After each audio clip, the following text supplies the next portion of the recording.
تیسرا پارہ ہے اور سورہ آل عمران ابتدا سے شروع ہوئی ہے۔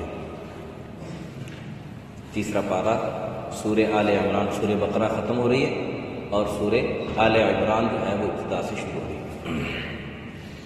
اعوذ باللہ من الشیطان الرجیم، بسم اللہ الرحمن الرحیم، الف لام میم، اللہ لا الہ الا هو الحی القیوم، نزل علیک الکتاب بالحق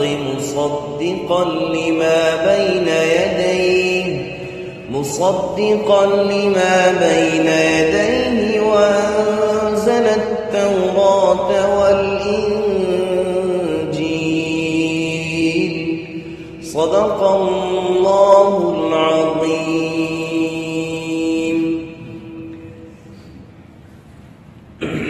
الف لام میم، اس کے معنی اللہ ہی جانتے ہیں۔ اللہ لا الہ الا ہو، اللہ رب العزت، اللہ اس کے سوا کوئی معبود نہیں۔ الحی، اور وہ زندہ ہیں۔ القیوم، اور سب کو تھامنے والے ہیں، سب کو قائم کرنے والے ہیں۔ نزل علیک الکتاب بالحق، آپ پر ہم نے کتاب اتاری حق کے ساتھ، مصدقا لما، جو تصدیق کرتی ہے اس کی، بین یدیہ، جو ان کے پاس ہیں، یعنی پہلی پچھلی کتابوں کی، وانزل التوراۃ، اور یہ کتاب صرف آپ پر قرآن ہی نہیں اتر رہا بلکہ آپ سے پہلے تورات بھی اتاری، والانجیل، اور انجیل بھی اتاری۔ سورہ بقرہ ختم ہوئی ہے اور سورہ آل عمران شروع ہو رہی ہے۔ سورہ بقرہ میں احکامات کا تذکرہ بھی تھا، توحید کا تذکرہ بھی تھا، اور زیادہ تر مخاطب وہ بنی اسرائیل تھے، یہودی تھے۔ سورہ آل عمران میں توحید کا تذکرہ بھی ہے، احکامات کا تذکرہ بھی ہے، مگر زیادہ تر مخاطب، خطاب وہ عیسائیوں کی طرف ہے۔ یہ دونوں میں فرق ہے۔ پھر سورہ بقرہ میں احکامات، توحید اور بنی اسرائیل کی تذکرے کے ساتھ ساتھ بعض جگہوں پر ضمناً عیسائیوں کا تذکرہ بھی تھا۔ تو اسی طرح اس صورت میں زیادہ تر خطاب تو عیسائیوں ہی کو ہے، نصرانیوں کا ہے، لیکن ضمن کے طور پر یہودیوں کا تذکرہ بھی ہے۔ پھر جیسے میں نے عرض کیا تھا کہ سورہ بقرہ کو سورہ بقرہ اس لیے کہتے ہیں کہ بقرہ کا معنی ہے گائے، اور اس صورت میں جو بنی اسرائیل کا ایک مشہور واقعہ جس میں ان کو اللہ تعالیٰ نے گائے ذبح کرنے کا حکم دیا تھا، اس کا تذکرہ تھا، تو وہ چونکہ ایک مشہور واقعہ تھا، اس بنا پر اس صورت کا نام سورہ بقرہ رکھ دیا گیا ہے۔ پھر سورہ بقرہ کی فضیلت یہ تو بہت بارہا دفعہ گزر چکی ہے، شروع میں یعنی عرض کی ہے، لیکن ضمن کے طور پہ عرض کر دوں کہ جس گھر میں یہ کسی کو شبہ ہو کہ بھئی ہم پر کسی نے تعویذ کیے ہیں، مطلب جادو کیے ہیں، ہم پر جادو کے اثرات ہوں، سحر کے اثرات ہوں، تو یہ گھر والے سورہ بقرہ کی جو ہے نا وہ تلاوت کریں تو انشاءاللہ اللہ تعالیٰ ان اثرات سے ان کو حفاظت فرمائیں گے، کیونکہ جادو تو برحق ہے، اس سے انکار نہیں ہے، لوگ کرتے بھی ہیں اور آج کل کے زمانے میں ذرا زیادہ بھی کرتے ہیں۔ لیکن ایک بات میں ذکر کے طور پہ عرض کر دوں کہ آج کل زمانہ ایسا آ گیا کہ ذرا سی اگر کوئی مطلب کوئی ہوا تیز ہو جائے تو کہتے ہیں یہ کسی نے جادو کیا، ذرا سی کوئی بیمار ہو جائے وہ دیکھو نا جی کسی نے جادو کیا ہوا ہے، یہ جو ہے نا یہ جن کا اثر ہے۔ تو اتنا بھی بندے کو نہیں ہونا چاہیے۔ بہرحال یہ ہے کہ اثرات تو ہوتے ہیں، لیکن اللہ تعالیٰ سے اگر جو اللہ کے حبیب صلی اللہ علیہ وسلم نے ہمیں مسنون اعمال سکھائے ہیں، دعائیں سکھائی ہیں، اذکار سکھائے ہیں، اگر ہم ان کا ذکر کرتے رہیں تو اللہ ان سے ہماری حفاظت فرماتے رہتے ہیں۔ تو اس سورت کا سورہ بقرہ نام ہے۔ اس سورت کا نام سورہ آل عمران ہے، عمران کی اولاد، عمران کی اولاد۔ تو اس سورت میں آل عمران کا تذکرہ ہے، آل عمران کا تذکرہ ہے، تو اس بنا پر اس سورت کا نام آل عمران ہے۔ کہ حضرت مریم علیہ السلام، جب میں نے عرض کیا نا کہ اس صورت میں زیادہ تر مخاطب جو ہے وہ عیسائی ہے۔ حضرت عیسیٰ علیہ السلام کا بھی تذکرہ ہے، وہاں پر حضرت مریم علیہ السلام کی پیدائش کا بھی تذکرہ ہے کہ حضرت مریم علیہ السلام پیدا ہوئی ہے اور وہ آل عمران میں سے تھی، آل عمران میں سے تھی، تو اس بنا پر اس صورت کا نام آل عمران رکھا گیا۔ اور پھر عیسائی بھی اسی سے ہیں، حضرت عیسیٰ علیہ السلام کے بعد ہی جو ہے نا وہ انہیں کو ماننے والے، عیسیٰ علیہ السلام کو ماننے والے بظاہر جو کہتے ہیں کہ ہم عیسیٰ علیہ السلام کو مانتے ہیں، تو ان کا تذکرہ بھی اس میں زیادہ ہے۔ بہرحال حضرت مریم علیہ السلام کے والد کا نام عمران تھا، تو ان کی پیدائش کا تذکرہ، پھر حضرت عیسیٰ علیہ السلام کا تذکرہ، پھر ان کے معجزات کا تذکرہ، پھر عیسائیوں کا تذکرہ، پھر احکامات، تو اس بنا پر اس سورت کا نام سورہ آل عمران رکھا گیا۔ ہوا یوں تھا کہ نجران کے تقریباً 60 عیسائی جو ہے وہ بڑے بڑے جو ان کے پادری تھے، بڑے بڑے عیسائی جو ہے ان کا ایک وفد بن کر نبی کریم صلی اللہ علیہ وسلم کے پاس آیا، اور ان کے جو کفرانہ عقائد تھے، کفری عقائد تھے، ان بارے میں نبی پاک صلی اللہ علیہ وسلم سے مناظرہ کرنے کے لیے وہ آئے تھے۔ اور پھر جو عیسائیوں نے ان کو جو ہے نا وہ بڑے یعنی اعلیٰ طریقے سے، معزز طریقے سے، اور بڑے جو ہے نا وہ شان و بان کے ساتھ نبی پاک صلی اللہ علیہ وسلم کے پاس یہ حاضر ہوئے، اور اس میں جو ہے نا یہ حاضر ہوئے کہ جو متنازع فی مسائل ہیں جن میں ہم اور ہمارا اور آپ کا اختلاف ہے، اس میں ہم بحث کرتے تھے۔ تو اس صورت میں پھر تقریباً ابتدائی حصہ تقریباً 80-90 آیات، اس کی ابتدائی 80-90 آیات جو ہیں وہ تقریباً اسی بحث پر ہیں، اسی پر ہیں کہ عیسائیوں کا یہ عقیدہ ہے، اس کے مقابلے میں جو صحیح عقیدہ ہے، جو عیسائیوں نے اپنی طرف سے من گھڑت عقیدہ بنایا ہے، وہ صحیح عقیدہ یہ ہے۔ اور پھر آخر میں آپ پڑھیں گے انشاءاللہ اس بارے میں کہ اللہ تعالیٰ سے کہتے ہیں کہ یا اہل کتاب، اے اہل کتاب، آپ ایسا کرو نا کہ جھگڑنے کی کیا ضرورت ہے، جھگڑنے کی کیا ضرورت ہے، کہ ہم اکٹھے ہو جاتے ہیں اس ایک عقیدے پر، ایک بات پر جس کو تم بھی مانتے ہو اور ہم بھی مانتے ہیں کہ اللہ ایک ہے، اللہ ایک ہے، تو اس پر اکٹھے پھر انشاءاللہ وہاں پر اس کی مزید تفصیل عرض کریں گے۔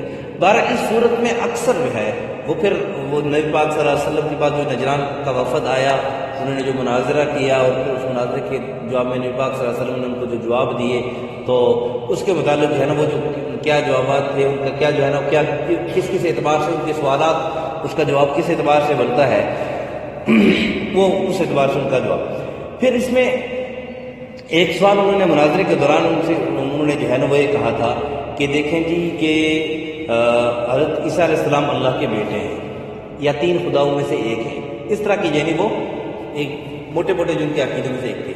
اس کے جواب میں اللہ تعالیٰ نے فرمایا کہ اللہ لا الہ الا ہو الحی القیوم، کہ پہلی بات تو یہ ہے کہ اللہ وہ ذات ہے کہ اس کے سوا کوئی معبود نہیں۔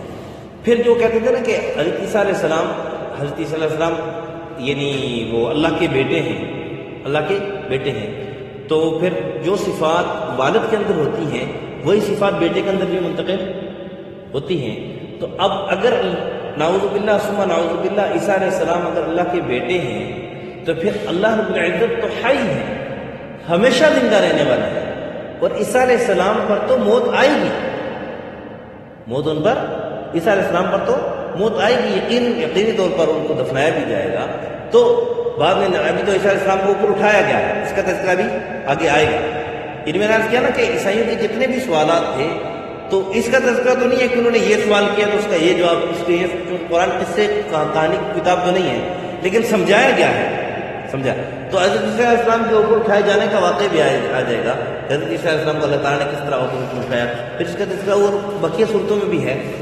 تو بہرحال حضرت عیسیٰ علیہ السلام تشریف لائیں گے دنیا میں، اور قرب قیامت میں تشریف لائیں گے، اور پھر ان کو موت آئے گی۔ تو عیسیٰ علیہ السلام حی تو نہ رہے، حی تو اس ذات کا نام ہے، حی تو اس ذات کا نام ہے جو ہمیشہ ہمیشہ کے لیے زندہ رہے۔ اب پھر دوسری اللہ کی صفت یہاں بیان فرمائی قیوم، القیوم، جو خود تو قائم ہے ہی ہے، اس کے خود قائم ہونے میں، قائم دائم ہونے میں تو کوئی شک ہو ہی نہیں سکتا۔ قیوم اس ذات کو کہتے ہیں کہ جو اپنے ساتھ ساتھ باقیوں کو بھی جو اس کے مخلوقات ہیں ان سب کو قائم رکھے۔ تو حضرت عیسیٰ علیہ السلام تو مردوں کو جو زندہ، وہ ایک کہتے تھے نا کہ حضرت عیسیٰ علیہ السلام دیکھو مردوں کو زندہ کیا کرتے تھے، مردوں کو زندہ کیا کرتے تھے، گویا ان کو بھی وہ قائم کرتے تھے، زندگی دیتے تھے۔ تو اس کا جواب آگے دیا گیا ہے، جب عیسیٰ علیہ السلام کا یہ تذکرہ آئے گا اس میں دیا جائے گا کہ حضرت عیسیٰ علیہ السلام ان کو جب کہتے تھے کہ آپ کھڑے ہو جاؤ تو کیا کہتے تھے ان کو؟ ان طرح الفاظ تو سوچو کہ قم بإذن اللہ، اللہ کے حکم سے، اللہ کے حکم سے۔ پھر جو حضرت عیسیٰ علیہ السلام بیماریوں سے ان کے حضرت اسلام کے ذریعے اللہ تعالیٰ شفا دیتے تھے، تو وہ بھی کیا کہتے تھے؟ بإذن اللہ، اللہ کے حکم سے بیماری سے شفا ہو جائے اس کو اللہ کے حکم سے، بیماری سے دور ہو جائے یہ بھی کس کے حکم سے۔ تو جو آدمی مثال کے طور پر آپ کے پاس کوئی بندہ آتا ہے کہ سر فلانے بڑے افیسر صاحب نے یہ آرڈر دیا ہے، فلانے یہ کہے کہ فلانے بڑے افیسر صاحب کا یہ حکم ہے کہ آپ یہ کام کریں، اب پھر آپ اس کام میں لگ جائیں تو آپ اس سے پوچھیں بھئی یہ کام کیوں کر رہے ہو، تو آپ اس چھوٹے جو قاصد کو، جو آپ یوں سمجھ لیں کہ رنر جو آپ کے پاس آیا ہے اس کا نام بتائیں گے کہ اس کا آرڈر ہے، اس کے کہنے پہ میں یہ کر رہا ہوں، یا یہ کہیں گے کہ اس بڑے کا نام لیں گے جس کے آرڈر پر آپ یہ کام کر رہے ہیں، جس کا وہ آرڈر لے کے آئے۔ تو بیماری دور ہو رہی ہے۔ حضرت عیسیٰ علیہ السلام کی نبی کا جو ہے تو پیغمبر کیوں کہتے ہیں؟ پیغام پہنچانے والا، پیغمبر کو پیغمبر کہتے ہیں کہ پیغام پہنچانے والا۔ تو حضرت عیسیٰ علیہ السلام جو بیماری دور فرماتے تھے ان کے کہنے سے، یا مردے کھڑے ہو جاتے تھے، وہ تو اللہ کے حکم سے ہوتے تھے۔ تو تم نے انہی کو اللہ بنا لیا، انہی کو خدا بنا لیا۔ تو الحی القیوم، حضرت عیسیٰ علیہ السلام جو دوسروں کو زندہ کرتے تھے وہ اللہ کے حکم سے زندہ کرتے۔ یہ نہیں وہ عیسائیوں کے سوالوں کا جواب ہے کہ وہ کہتے تھے کہ جی اللہ کے بیٹے یا تینوں خداؤں میں سے ایک ہے، تو اللہ تعالیٰ نے اس کا جو سوال ہے نا تینوں خداؤں میں سے، اللہ تعالیٰ نے کہا لا الہ الا اللہ، اس کے سوا کوئی معبود نہیں۔ پھر کہا اللہ کے بیٹے الحی، اللہ تعالیٰ ہمیشہ زندہ سے زندہ ہیں، رہیں گے اور ہمیشہ سے زندہ تھے، نہ کوئی ابتدا ہے نہ انتہا۔ تو عیسیٰ علیہ السلام کی جو ابتدا بھی ہے تم بھی مانتے ہو کہ حضرت عیسیٰ علیہ السلام کی ابتدا ہے، مریم علیہ السلام کے بطن سے پیدا ہوئے، حضرت مریم علیہ السلام کے بطن سے، تم تو یہ بھی مانتے ہو اللہ تعالیٰ تو حی ہے، حی اس ذات کو کہتے ہیں جو ہمیشہ سے ہوتا ہے، ہمیشہ سے ہے، اس کی نہ کوئی ابتدا ہے نہ انتہا ہے۔ حضرت عیسیٰ علیہ السلام کی انتہا بھی ہے ابتدا بھی ہے، تو تم کیسے کہہ سکتے ہو کہ وہ خدا ہے؟ اور پھر کہا کہ القیوم، سب کا تھامنے والا، تو سب کا تھامنے والا حضرت عیسیٰ علیہ السلام سب کے تھامنے، اب تو اوپر اٹھا لیے گئے۔ اگر عیسائیوں کا یہ عقیدہ ہو کہ حضرت عیسیٰ علیہ السلام قیوم ہے مطلب خدا ہیں، تو پھر ان پر جو مشکلات آتی ہیں مثال کے طور پر یا ہوتی ہیں تو وہ حضرت عیسیٰ علیہ السلام کو کیوں نہیں پکارتے، یا ان کی مدد کیوں نہیں ہوتی ہے اسلام؟ حضرت عیسیٰ علیہ السلام ان کی مدد آ کے مدد کرتے۔ تو حضرت عیسیٰ علیہ السلام نہ اللہ ہیں نہ خدا ہیں نہ تینوں خداؤں میں سے ایک ہیں، وہ ان کے تین بنیادی عقیدے تھے نا۔ وہ کہتے تھے کہ حضرت عیسیٰ علیہ السلام خدا ہے، دوسرا عقیدہ تھا خدا کے بیٹے ہیں، تیسرا عقیدہ یہ تھا کہ تینوں خداؤں میں سے ایک ہے۔ وہ یہ کہتے تھے کہ ایک حضرت عیسیٰ علیہ السلام خدا ہے، ایک حضرت مریم علیہ السلام خدا ہے، اعوذ باللہ ثم اعوذ باللہ، بعض کا عقیدہ دے گا، اور تیسرا خدا کہتے تھے تیسرا خدا اللہ ہے۔ تو تینوں میں سے ایک حضرت عیسیٰ علیہ السلام ہے۔ تو یہ تینوں عقیدے جو ہے ان کے یہاں پر باتیں ہوتے ہیں۔ اور پھر کہا کہ نزل علیک الکتاب بالحق، کہ یہ کتاب جو آپ پر نازل کی گئی ہے، کتاب جو آپ پر نازل، عیسائیوں کا دوسرا عقیدہ یہ تھا کہ یہ جو نبی ہے یہ نبی نہیں ہے، یہ نبی حالانکہ ان کی کتاب میں ہے، انہی کی کتاب میں اس بات کا تذکرہ موجود تھا کہ آپ کے پاس نبی آئیں گے اور آپ نے ان کی تصدیق کرنی ہے، ان کی یہ نشانیاں ہوں گی۔ نشانیاں نبی اکرم صلی اللہ علیہ وسلم کے، نبی اکرم صلی اللہ علیہ وسلم کے اوصاف کتاب کے اندر بیان کیے گئے تھے، نبی پاک صلی اللہ علیہ وسلم کی امت کے اوصاف اس کتاب کے اندر بیان کیے گئے تھے، اور ان سے کہا گیا تھا کہ عیسیٰ علیہ السلام نے ان سے یہ کہا تھا کہ نبی آئیں گے، آپ نے ان کی تصدیق کرنی، آپ نے ان کو ماننا، تو کہا کہ نزل علیک الکتاب بالحق، یہ کتاب جو اللہ تعالیٰ نے ان پر نازل کی ہے یہ حق کے ساتھ حق کتاب ہے، کوئی اس کے اندر شک و شبہ والی بات نہیں ہے۔ دیکھو سورہ بقرہ کی ابتدا کس سے ہوئی تھی؟ ذالک الکتاب لا ریب فیہ، یہ وہ کتاب ہے جس کے اندر کوئی شک نہیں۔ وہی الفاظ، وہی جو جملہ ہے وہ ذرا دوسرے الفاظ کے ساتھ بیان کیا جائے، وہی بات دوسرے الفاظ کا، نزل علیک الکتاب بالحق، کہ یہ وہ کتاب ہے جو حق ہے، اس کے اندر کسی قسم کی کوئی شک شبہ کی گنجائش نہیں۔ پھر کہا کہ اس لیے حق ہے کہ مصدقا لما بین یدیہ، جو ان کے پاس پہلے سے کتابیں موجود ہیں ان کی یہ تصدیق کر رہی ہے، ان کی یہ تصدیق کر رہی ہے۔ اور پھر ایک اعتبار سے وہ کتاب، یہ جو قرآن مجید ہے یہ تو ان تورات اور انجیل کی تصدیق بھی کر رہی ہے، لیکن تورات اور انجیل بھی اس کتاب کی تصدیق کر رہی ہے۔ تورات اور انجیل بھی اس کتاب کلام اللہ کی تصدیق کر رہے ہیں، اس لیے اس کے نازل ہونے میں کوئی شک و شبہ یا کوئی جو ہے نا وہ تردد یا کوئی اس کے اندر اس کو باطل کہہ دے، اس کی گنجائش نہیں۔ کہا کہ وانزل التوراۃ والانجیل، کہ یہ کتاب جو اللہ تعالیٰ نے نبی اکرم صلی اللہ علیہ وسلم پر نازل فرمائی، صرف انہی پر کتاب نازل ہوئی، کوئی نئی بات نہیں ہے۔ یہ کتاب جو نازل ہوئی ہے کوئی نئی بات نہیں ہے۔ جب کوئی نئی بات ہو نا، مثال کے طور پر آج کل یہ موبائل کا دور ہے، آج سے آپ 25-30 سال 35 سال پہلے چلے جائیں تو موبائل کو کوئی نہیں جانتا تھا، موبائل کو کوئی نہیں جانتا تھا، بلکہ میں اگر یوں کہوں کہ زیادہ جو موبائل عام ہوا ہے یہ 2000 کے بعد ہی عام ہوا، سن 2000 کے بعد۔ اس سے پہلے بھی تقریباً بہت کم کسی کے پاس اکا دکا کوئی ہو تو ہو، ورنہ نہیں ہوتا تھا۔ یہ PTC اور یہی چلتے تھے، یہ چیزیں چلتی تھی۔ ہمیں پتہ ہے کہ ہم 2000 کے بعد بھی جا کے جو ہے نا وہ گاؤں میں اگر بات کرنی ہوتی تھی، مردان ہوتے تھے تو جا کے PCO پہ جا کے بات کیا کرتے تھے، موبائل کا تو تصور ہی نہیں تھا۔ پھر بعد میں جو وقت گزرتا تو میں اب کرتا کہ آج سے کچھ عرصہ پہلے اگر بزرگوں کو کہہ دیں کہ بھئی یہ کتنا چھوٹا سا آلہ ہوگا، تو اس کو آپ کان کے ساتھ ایسے کچھ بٹن ماریں گے، کان کے ساتھ لگائیں گے، کوئی تار نہیں، کوئی کچھ نہیں، اور وہ کتنے لاکھوں کروڑوں میل دور آپ بات کر سکیں گے، وہ کہیں گے جا تیرا دماغ۔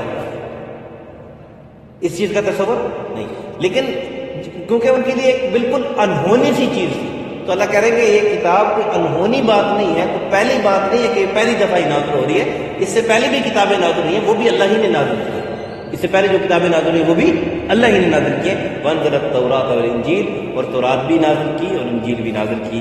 یہ تھا اس آیت کا مفہوم کا مختصر خلاصہ۔ بقیہ جو عیسائیوں کے عقائد ہیں اس کے متعلق جو اس کتاب کے اس صورت کے احکامات ہیں انشاءاللہ اس ساتھ ساتھ چلتے رہیں گے۔ ضمن کے طور پہ ایک بات عرض کر دوں کہ ہمارے الحمدللہ پہلے بھی عرض کیا تھا کہ شروع سے لے کر اب تک الحمدللہ سارے درس جو ہے نا ہمارے ریکارڈ ہوتے ہیں، اور یہ آپ حضرات کی آسانی کے لیے میں نے ایک چھوٹا سا یوٹیوب پہ چینل بنایا ہے، اور اس پہ صرف یہی درس قرآن ہی اپلوڈ ہوتا ہے، صرف یہ درس قرآن ہی اپلوڈ ہوتا ہے۔ درس قرآن آن لائن اسلامک اکیڈمی کے نام سے یہ چینل بنا ہوا ہے۔ کسی بھائی سے اگر نہ نکلے تو نکال سکتے ہیں۔ یہ موبائل ہے جو استعمال کرتے ہیں تو اس میں اچھی چیز استعمال کریں۔ اس میں الحمدللہ پہلے دن سے جو درس قرآن، اور سارے یہیں کے درس قرآن ہیں، کہیں باہر کے نہیں، یہیں کے جو درس قرآن ہیں سارے پابندی کے ساتھ ریکارڈ ہوئے ہیں، ترتیب کے ساتھ، اور اسی ترتیب کے ساتھ آیت نمبر سورت کا حوالہ دے کر جو ہے نا وہاں پر اپلوڈ ہوتے ہیں، اور اسی طرح آڈیو ریکارڈنگ ہوتی ہے۔ کوئی کسی کی جو ہے نا کوئی تصویر وغیرہ یا کوئی ایسا نہیں ہوتی ہے۔ آدمی جو ہے ہماری بہنیں آپ یعنی آپ کے گھر والوں میں سے اگر کوئی مسورات بھی سننا چاہیں تو بھی آسانی سے اس کو سن سکتے ہیں، کوئی اس کے اندر حرج نہیں ہے، تو اس سے بھی فائدہ آپ اٹھا سکتے ہیں۔ یہ ایک آپ آزاد کی سہولت کے لیے اور آسانی کے لیے، کیونکہ شروع سے پھر آخر تک جو ہے نا موبائل میں سیو رکھنا، بعض اوقات وہ چیز ڈیلیٹ ہو جاتی ہے، تو مستقل سیو رکھنے کے لیے پھر میں نے ایک چینل سا بنایا ہے، اور اس کے اندر یہ سارے درس قرآن جو ہے وہ اپلوڈ ہوتے رہتے ہیں، اور روزانہ تقریباً ایک دو کر کے میں اپلوڈ کر لیتا ہوں۔ تو اب تک تو اس میں تقریباً کوئی 100 کچھ ویڈیو جو ہے نا وہ یہ آڈیو اپلوڈ ہوئی ہیں درس قرآن، باقی بھی انشاءاللہ آگے چلتے رہیں گے۔ اللہ ہمیں جو ہے وہ صحیح قرآن سیکھنے کی، سمجھنے کی، اس پر عمل کی توفیق عطا فرمائے۔ الف لام میم، اس کے معنی اللہ ہی جانتے ہیں۔ اللہ لا الہ الا ہو، اللہ اس کے سوا کوئی معبود نہیں۔ الحی، وہ زندہ ہے۔ القیوم، سب کا تھامنے والا ہے۔ نزل علیک الکتاب بالحق، یہ کتاب آپ پر اللہ تعالیٰ نے اتاری ہے حق کے ساتھ۔ مصدقا لما بین، یہ تصدیق کرتی ہے اگلی کتابوں کی، ان کتابوں کی جو ان کے پاس ہیں، ان کے سامنے ہیں۔ وانزل التوراۃ، اور تورات بھی اللہ تعالیٰ ہی نے اتاری۔ والانجیل، اور انجیل بھی اللہ تعالیٰ ہی نے اتاری۔ الحمد للہ رب العالمین والعاقبۃ للمتقین، والصلاۃ والسلام علی اشرف الانبیاء والمرسلین وعلی الملائکۃ المقربین وعلی عباد اللہ الصالحین۔ ربنا ظلمنا انفسنا وان لم تغفر لنا وترحمنا لنكونن من الخاسرین۔ اللهم يسر امورنا واشرح صدورنا واتمم بالصالحات اعمالنا بجاہ نبیک وحبیبک محمد صلی اللہ علیہ وسلم۔ اللهم انا نعوذ بك من الهم والحزن، ونعوذ بك من العجز والكسل، ونعوذ بك من البخل والجبن، ونعوذ بك من غلبة الدين وقهر الرجال۔ صلی اللہ علی النبی الکریم محمد وعلی آلہ وصحبہ۔